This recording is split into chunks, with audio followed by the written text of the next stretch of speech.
Hello friends, welcome to positive vibes by Simran.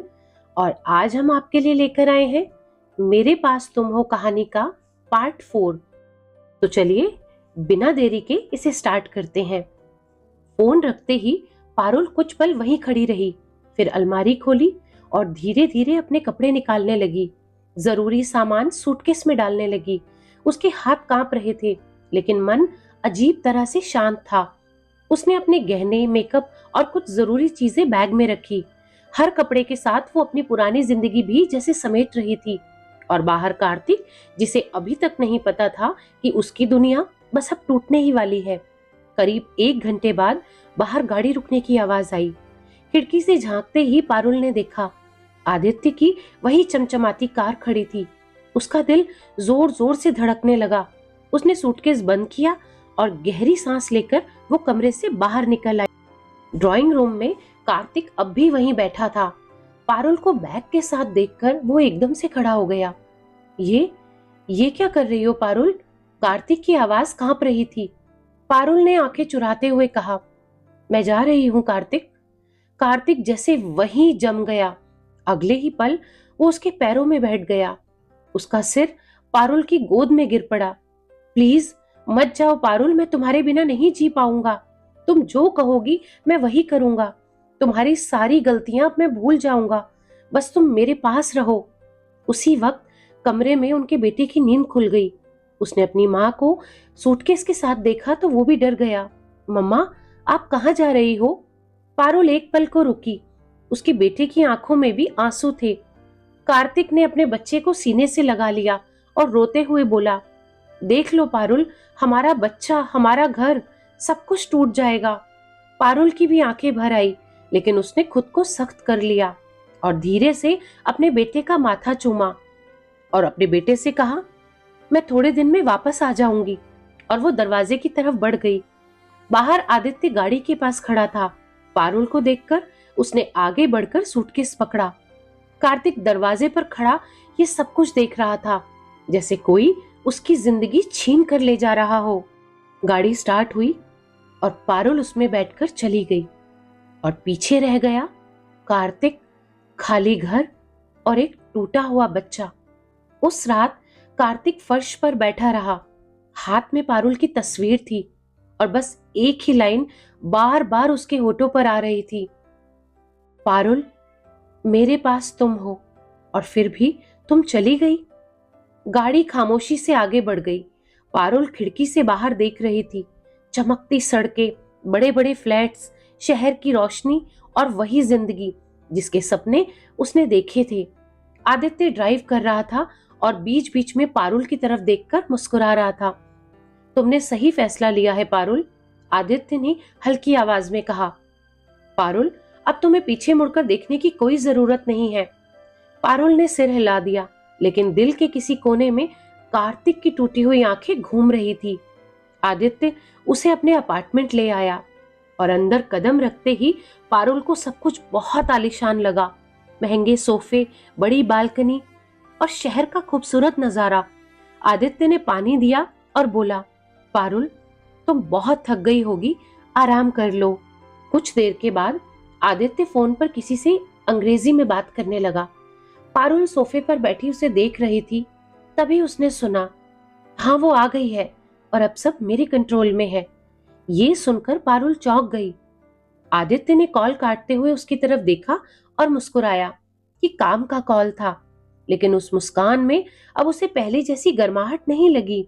और उधर घर में कार्तिक अपने बेटे को सीने से लगाए बैठा था।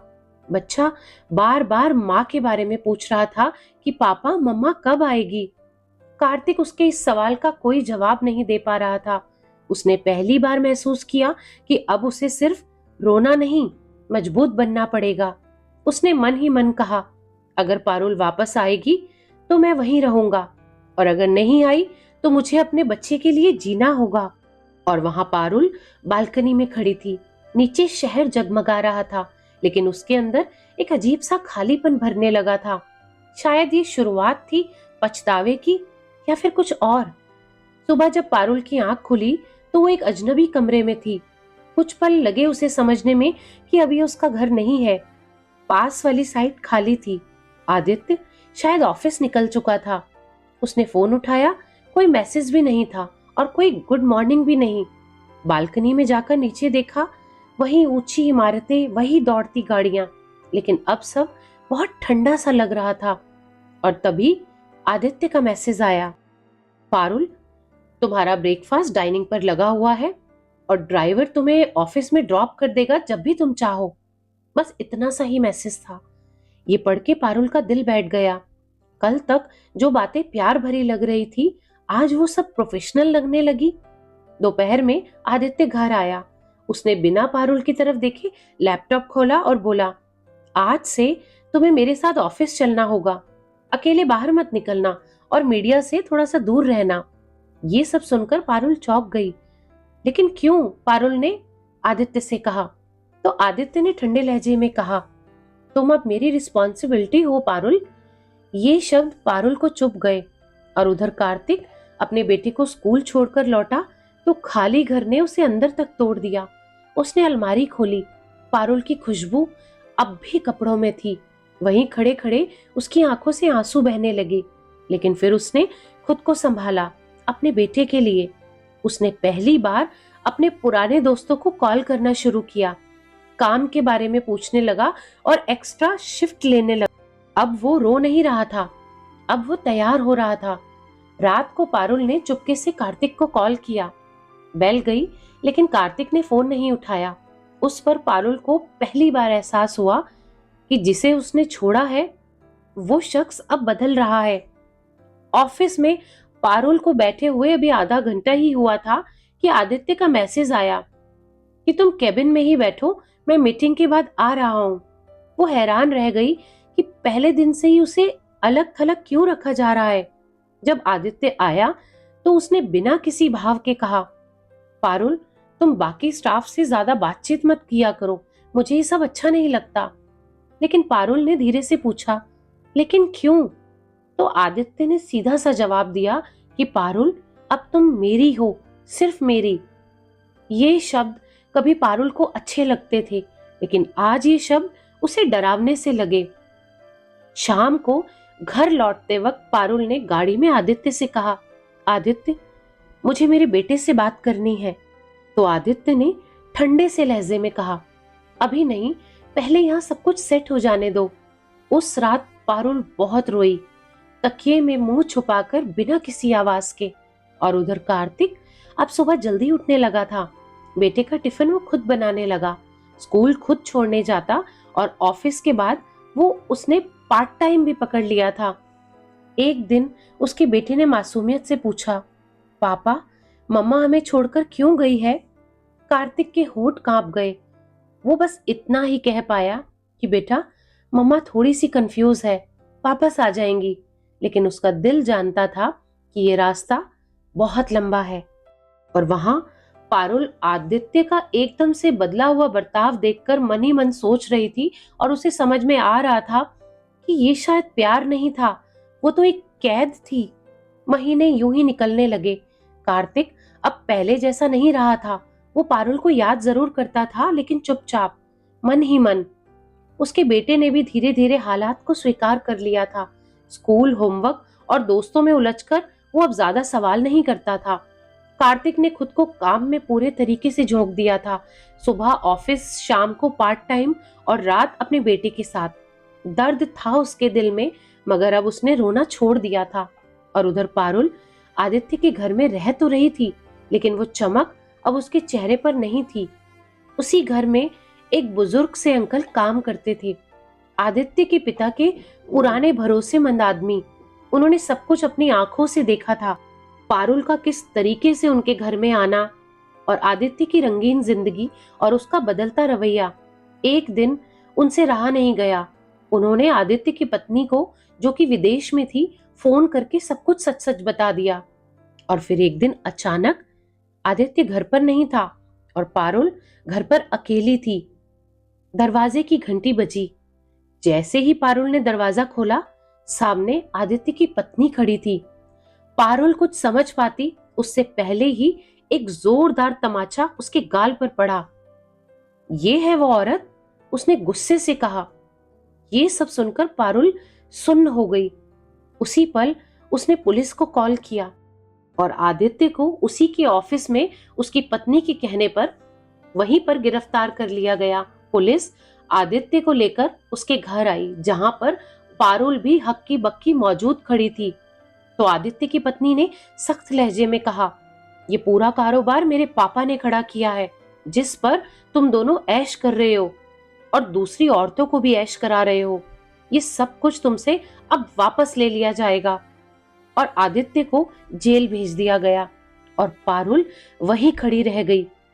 जिस सपनों की दुनिया के लिए उसने अपना घर छोड़ा था, वो तो एक झटके में राख बन चुकी थी। पारुल जेल में आदित्य से मिलने पहुंची। उसके चेहरे पर थकान थी, आंखों में डर और दिल में हजारों सवाल।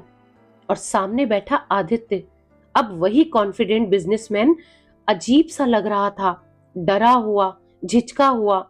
उसकी आवाज में घबराहट थी और आंखों में सिर्फ अपना नुकसान। पारुल ने कांपती आवाज में पूछा, आदित्य, अब आगे क्या होगा? पारुल को देखकर आदित्य कुछ पल चुप रहा, मगर फिर एकदम से झल्लाकर बोला, पारुल, तुम चली जाओ, तुम यहां से चली जाओ, तुम मेरी जिंदगी से चली जाओ और प्लीज मुझे माफ कर दो, मुझसे बहुत बड़ी गलती हो गई। तुमसे गलती हो गई? पारुल ये शब्द सुनकर सन्न रह गई। आदित्य ने आगे कहा, पारुल, अगर तुम यहां रही ना तो मेरी बीवी मुझसे सब कुछ छीन लेगी, मेरा बिजनेस, मेरा नाम, मेरी पहचान, सब कुछ। मुझे तुम्हें खोने का कोई डर नहीं है, मुझे अपना सब कुछ खोने का डर है। और अब तुम भी अपने पति के पास वापस चली जाओ। ये शब्द पारुल के दिल पर हथौड़े की तरह गिरे। वही एक पल था जब पारुल को समझ में आया कि अब उसने क्या खो दिया और किसके लिए खोया।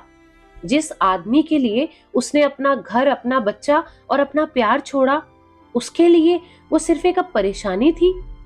अब ना तो वो यहाँ की रही और ना ही वहां लौटने का कोई हक बचा था। वहां अब वो किस मुंह से जाती? कार्तिक को उसने छोड़ा था, उसे क्या जवाब देगी? और आदित्य, जिस पर उसने इतना भरोसा किया, उसने तो साफ कह दिया कि तुम चली जाओ। उस दिन पारुल बिल्कुल अकेली पड़ गई थी। वो अंदर से पूरी तरह से खाली हो चुकी थी। आदित्य की पत्नी ने जाते जाते ताने मारते हुए बस इतना कहा कि पैसों के दम पर रिश्ते खरीदे नहीं जाते। पारुल के पास अब कुछ भी नहीं बचा था सिवाय उन गहनों के जो आदित्य ने उसे शुरुआत में भी दिलवाए थे और उसके साथ रहते वक्त भी। महंगे डायमंड सेट, कंगन, हार, वही अब उसकी आखिरी पूंजी थे। उसके पास अब और कोई रास्ता नहीं बचा था। उन्हीं गहनों को बेचकर उसने शहर के एक कोने में एक बहुत छोटा सा फ्लैट ले लिया। ना बालकनी, ना खुली हवा, बस एक कमरा, एक छोटी किचन और खामोशी। दिन बीतते गए, रातें और भी ज्यादा भारी होती गई। वो अकेली दिन रात रोती रहती और दीवारों से बातें करती और हर आईने में खुद से नजर चुराती। कार्तिक को इन सब बातों की कोई खबर नहीं थी। कई महीनों बाद बहुत हिम्मत जुटाकर पारुल ने कार्तिक को फोन किया। रोते हुए उसने सारी सच्चाई बता दी। आदित्य, जेल, कारोबार, उसकी पत्नी, सब कुछ। लेकिन दूसरी तरफ कार्तिक की आवाज बिल्कुल सामान्य थी। न हैरानी, न गुस्सा, न कोई सवाल।